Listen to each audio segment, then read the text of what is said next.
This year's Oscars will be handed out tomorrow night, but there are concerns about a lack of diversity in this year's nominations. Many films from non-white talent haven't made it onto the shortlists, despite a promise to change after the Oscars So White campaign 4 years ago. Our arts and entertainment correspondent, Lucy Cotter, reports from Hollywood. As Hollywood gears up for the climax that defines this whole town, calls to reform the Academy, revered for over 90 years, are resonating.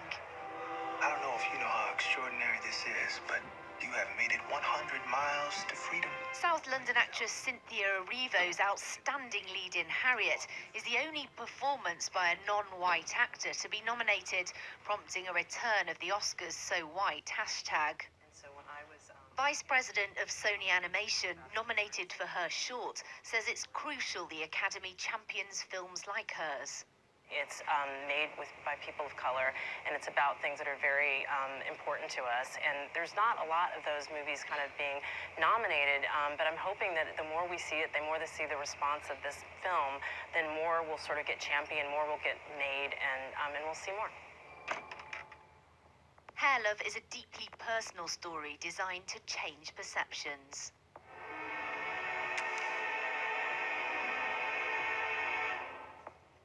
I have a 13 and a 15-year-old boy, and I think about them, you know, being black and going out in the world, and it's like the things that, and the stereotypes that kind of come around black men, I think it's really scary to me as I think about a mother trying to have them out in the world. Having those images on screen, I think, is really important.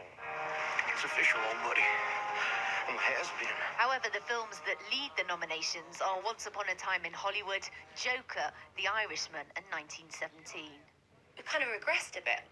You know, Once Upon a Time in Hollywood is a story about two white men in their 50s bemoaning a changing culture that makes them feel irrelevant. I think that's very telling. The fact that that's done so well, and it's representative of probably most of the people in the Academy. Lulu Wang's The Farewell is one of the films completely overlooked. She believes further changes to the Academy's membership are vital. Depending on who the members are, they're going to be watching different films. Different stories are going to resonate with them. And what they deem to be, excellent film or excellent directing is different based on your demographic. Once upon a time in Hollywood, Harvey Weinstein was the king of spinning these awards. Now times are changing, but can the Academy keep up? Lucy Cotter, Sky News, Hollywood. Well, our US correspondent Greg Milam is on the red carpet in LA, where preparations are well underway. And Greg, not long to wait now. So who's dominating the rumour mill there? Who's likely to have a good night tomorrow? Well, the rumours are that it will be pretty much the most predictable Oscars that have ever taken place. Those big four acting categories, all of the stars in those categories have pretty much cleaned up in awards season so far. It's hard to see where there is going to be a surprise, perhaps in Best Picture, where, as Lucy said there, 1917, that war epic up against Parasite, the South Korean dark thriller. That's perhaps where there is still some debate and maybe where we can expect a surprise. But other than that, it's hard to see where they're going to come from. The interest is enormous this year, as those discussions about diversity, of course, about keeping the Oscars relevant, and certainly the interest level is there. We can show you just some of the media preparations going on here, some 300 news outlets from around the world who will be here tomorrow night when this red carpet is thronging with the glitterati. This is the earliest the Oscars have ever been staged. The Academy have tried numerous things over the last few years to try to stop that slide in the TV audience, to keep them relevant with the changing media landscape. Remember the talk of a best popular film category, trying to award some of the awards during the commercial breaks. They didn't last very long, but this year this is the earliest.